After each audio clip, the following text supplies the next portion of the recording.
अगर अगर आपका त्वचा अर्थात स्किन अगर टच नहीं हो रही तो यौन शोषण के अपराध में कैसे आएगा? इंटरैक्शन कपड़ा निकालना ही यौन शोषण की श्रेणी में आता है क्या? Sexual harassment is sexual harassment. वो है चाहे आप ग्रोपिंग कर रहे हो, ऊपर से कर रहे हो, अंदर से कर रहे हो, बिना कपड़ों के कर रहे हो, कपड़ों कर रहे हो, वो सेक्सुअल हैरेसमेंट है। वो भी एक लेडीज है, कल का अगर उनके घर में किसी लड़की के साथ ऐसा होता है तो शायद क्या वो यही फैसला देती? 3 साल के बच्चे हैं, 4 साल की बच्चियां हैं, उनको ये चीज़ें नहीं पता है कि कौन सी बैड टच है, कौन सी गुड टच है। अब वो अपने पे उस पे करके लागू करके एक बार देखें इस चीज़ को, वो भी अपने पे लागू करके देखें, तभी उन्हें पता चलेगा ना। या फिर उनकी फैमिली का कोई मेंबर के साथ ऐसा हो तो। नमस्कार, मैं आकांक्षा सिंह एक बार फिर हाजिर हूँ लेकर अपना खास कार्यक्रम सड़क किनारे।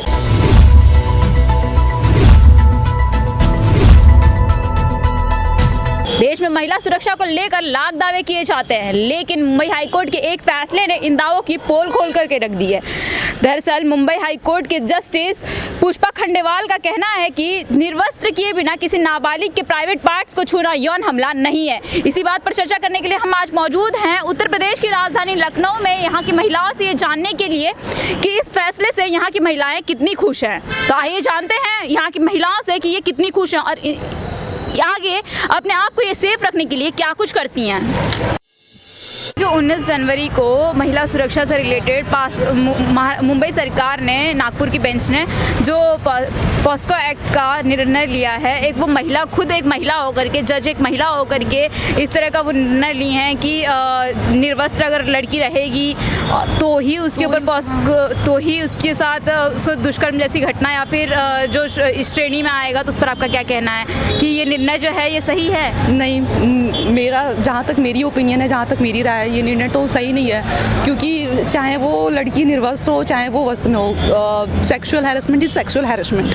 वो है चाहे आप ग्रोपिंग कर रहे हो, ऊपर से कर रहे हो, अंदर से कर रहे हो, बिना कपड़ों के कर रहे हो, कपड़ों कर रहे हो, वो सेक्सुअल हैरेसमेंट है, तो वो तो होना चाहिए। मैम, लेकिन इसमें अब ये सवाल यहाँ पे ये है कि कितने, मतलब अपने आप को अगर इस तरीके से जब हमारे देश के जो लॉ एंड रूल्स रेगुलेशन है वही अगर इस तरीके से निर्णय लें और इस तरह के फैसले लिए जा रहे हैं, जिसमें तो आप अपने आप को कैसे सेफ, महिलाएं अपने आप को किस तरीके से सेफ महसूस करेंगी? और जो बच्चियां हैं, जो अभी महिलाएं, हमारे एज ग्रुप की महिलाएं तो फिर भी कर लेंगी, पर जो ग्रोइंग एज की लड़कियां होती हैं उनके अंदर इतनी सोच नहीं होती, तो समझने की वो नहीं होती कि क्या गलत है और क्या सही है। तो उनके लिए रूल्स एंड रेगुलेशंस, उनके लिए ये जो क्या बोलते हैं वर्डिक्ट्स आ रहे हैं, ये बहुत गलत हैं। क्योंकि वो खुद कैसे सेव कर पाएंगे? उन्हें जब इस सही और गलत की समझ ही नहीं है। हम भी उस एज से गुजर चुके हैं, हमें भी पता है कि क्या होता है क्या नहीं था। अभी हम इस एज में है कि हमें पता है कि क्या सही है और क्या गलत है, तो हम तो आवाज़ उठा सकते हैं उसके खिलाफ। बट बच्चियाँ और ग्रोइंग एज की जो लड़कियाँ हैं उनके लिए बहुत गलत है ये बताइए, देश में महिलाएं अपने आप को सुरक्षित महसूस कैसे करेंगी? महिलाएं अपनी सुरक्षित, जब देश के लोग ही नहीं सुरक्षित, और जैसे कि आपने बताया कि एक महिला ने, इलाहाबाद की बेंच की महिला ने ऐसा बोला है। इलाहाबाद नहीं मैम, नागपुर बेंच की महिला ने ऐसा बोला है, तो नॉर्मल सी बात है। जब ऐसे हमारे देश की जिनसे हमें उम्मीदें हैं वो गलत कर रही हैं, तो लोग कैसे उनके बारे में सही सोचेंगे? महिलाओं को तो सही एक्शन लेना चाहिए इस बात पर। हाईकोर्ट के निर्णय के बाद आप कितना खुश हैं? एकदम नहीं, ये खुशी की बात ही नहीं है कि एक महिला होके और एक महिला के अगेंस्ट इतनी बातें बोल रही हैं, तो कैसे सही होगा? अब पॉस्को एक्ट क्या है और इसको हमारे देश में कितना फॉलो किया जाता है? पॉस्को एक्ट, देखिए मुझे तो इतनी जानकारी नहीं है इनके, थोड़ा सही साइड मुझे इतनी जानकारी नहीं है पॉस्को एक्ट की, बट जितना मैंने सुना है वो ये एकदम गलत है। क्योंकि किसी भी महिला को एक बिना कपड़े, ये वो 5 साल की बच्ची का होता, उससे क्या रिलेटेड है इस बताइए इस एक्ट से? जो 5 साल की बच्ची, वो उसको तो ये भी नहीं पता है कि हमें कपड़े कैसे पहनने चाहिए, कैसे नहीं पहनने चाहिए, वो तो गार्जियन उसको पहनाते हैं। जस्टिस पुष्पा का कहना है कि उसमें अगर निर्वस्त्र कपड़े अगर निर्वस्त्र किए जाएं, उसके बाद ही ये जो धाराएं हैं और ये जो यौन शोषण का जो मामला दर्ज होगा वो उसके बाद ही होगा। अगर इस तरह से घटना नहीं हो रही है, अगर स्किन टू स्किन आपकी टच नहीं हो रही है, तो इसको यौन श्रेणी की इसमें नहीं दर्ज किया जाएगा। अगर ऐसी बात है तो सही है। अगर अब वो अपने पे उस पे करके लागू करके एक बार देखें इस चीज़ को, वो भी अपने पे लागू करके देखे तभी उन्हें पता चलेगा ना। या फिर उनकी फैमिली का कोई मेंबर के साथ ऐसा हो तो क्यों दूसरों की बेटियां दूसरी और अपनी बेटियां अपनी बेटी नहीं। आप अपने आप को सेफ रखने के लिए क्या करें? हम अपने आप को सेफ रखने के लिए लोगों से दूरी बनाएंगे, अननोन लोगों से बात एकदम नहीं करेंगे पहली बात, और अपनी सेफ्टी के लिए जो भी हमारे पास हो पाएगा जैसे कि नाइफ रखेंगे या फिर क्या होता है पेपर स्प्रे, हाँ पेपर स्प्रे रखेंगे, ये इन सब चीज़ों का यूज़ करेंगे ताकि और अननोन लोगों से एकदम दूरी बनाना है।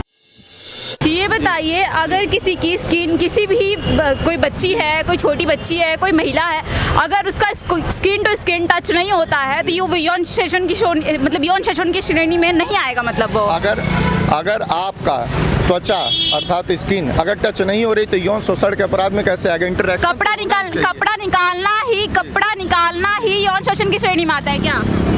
यौन शोषण की पहले परिभाषा आप समझ लीजिए। यौन शोषण में ये होता है कि जैसे एक होता है अंतः स्तर और एक होता है बाह्य स्तर, ठीक है। अगर आपका वेशभूषा होता है, जैसे उसमें वक्ष की बात की थी, तो अगर आपको निर्वस्त्र किया जा रहा है तो उसमें जबरन किया जाएगा, ठीक है, खींचा जाएगा, पकड़ा दिया जाएगा, धक्का जाएगा, तो ये 354 है, ये अपराध है। लेकिन हाँ, अगर ये कह रहे हैं कि जैसे कोई महिला पकड़ रखी है, गलती से हो गया, मान लीजिए मैं गुजर रहा हूँ, मेरे हाथ में दुपट्टा फंस गया, मेरी घड़ी में फंस गया, वो निकल आया, तो इसका मतलब ये नहीं कि हमने अपराध किया है। दुपट्टा फंसना और ब्रेस्ट को टच करना, किसी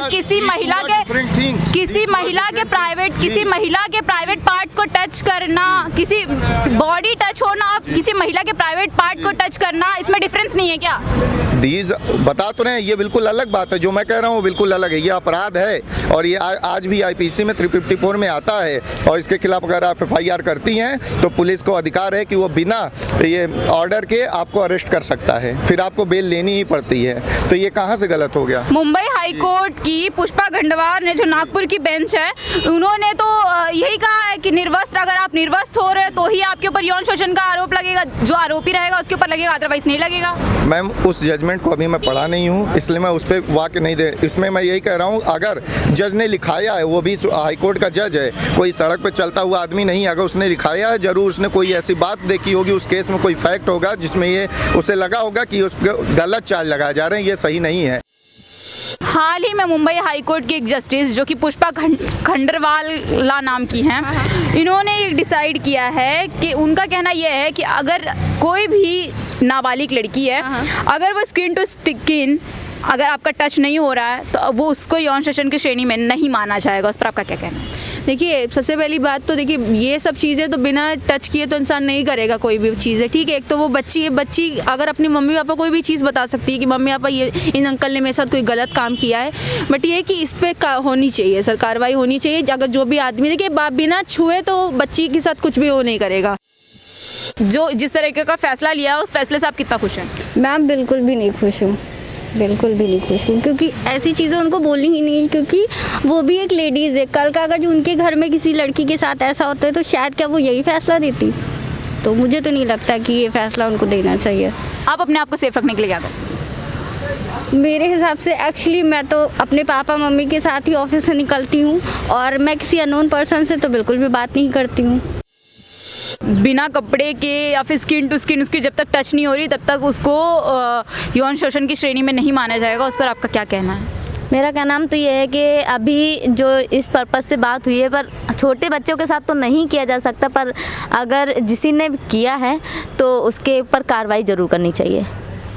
एक महिला होने के बाद उन्होंने इस तरह का फैसला लिया है, तो इस पर आपका, मैम, आपका क्या कहना है? आप कितनी सहमत हैं इस बात से? देखिए, सबसे बड़ी चीज़ है कि जैसा कि नाबालिग बच्चों के साथ इस चीज़ को बताया गया है, तो नाबालिग बच्चे 3 साल के बच्चे हैं, 4 साल की बच्चियां हैं, उनको ये चीज़ें नहीं पता है कि कौन सी बैड टच है, कौन सी गुड टच है, ठीक है। तो इसके लिए हमें बच्चों को भी अवेयर करना पड़ेगा। घर में भी माँ बाप, भाई बहन, आज की डेट में जो है सेक्सुअल चीज़ों के बारे में अवेयर करना पड़ेगा और खुल के अपने बच्चों को बताना पड़ेगा, क्योंकि आजकल इंडिया में ये सारी चीज़ें इतनी ज़्यादा बढ़ गई हैं कि जब तक हम अपने बच्चों को खुलेआम चीज़ें नहीं बताएंगे कि बेटा ये सारी चीज़ें ऐसे, अगर आपको कोई टच करता है तो ये गलत चीज़ है, आप तुरंत मुझे बताओ, बच्चे नहीं बता सकते हैं। इसलिए बच्चों को जो चीज़ें हम स्टार्टिंग में बताएंगे वो जाहिर सी बात है उस चीज़ को वो अच्छा या बुरा वो बहुत जल्दी सीखते हैं। स्किन टू स्किन टच होना ही, सिर्फ स्किन टू स्किन टच होना ही यौन शोषण की श्रेणी है। बाकी और उसके ऊपर हम कोई केस नहीं कर सकते हैं। अगर आपके साथ आपके प्राइवेट पार्ट्स को कोई टच कर रहा है, कोई पिंच कर रहा है, तो आप उस पर कोई एक्शन नहीं ले सकती हैं। आप कोई एक्शन नहीं ले सकती हैं क्योंकि हाईकोर्ट की जस्टिस का तो यही कहना है, मुंबई हाईकोर्ट ने यही फैसला सुनाया। क्यों नहीं ले सकते हैं? क्योंकि एक छोटी सी बच्ची को जो कि नाबालिग है उसे ये चीज़ नहीं पता है आपका अगले का इंटेंशन क्या है, अच्छा है बुरा है, इससे उसे फ़र्क नहीं पड़ता। उसे नहीं पता है कि उसका यौन शोषण कोई कर रहा है।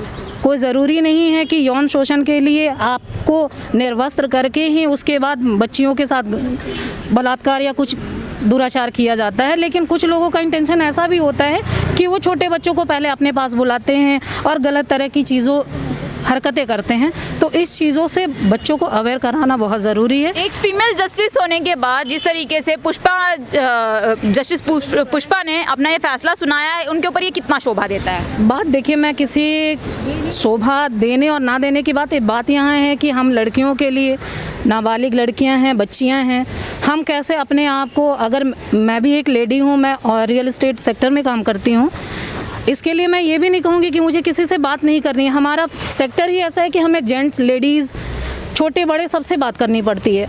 इसके लिए ये ज़रूरी है कि हम अपने आप को कैसे, किस तरह से सेफ रखते हैं। जैसा कि आप सबने देखा कि हमने यहाँ की महिलाओं से बात किया और जाना कि वो कितनी खुश है मुंबई हाई कोर्ट के इस फैसले से।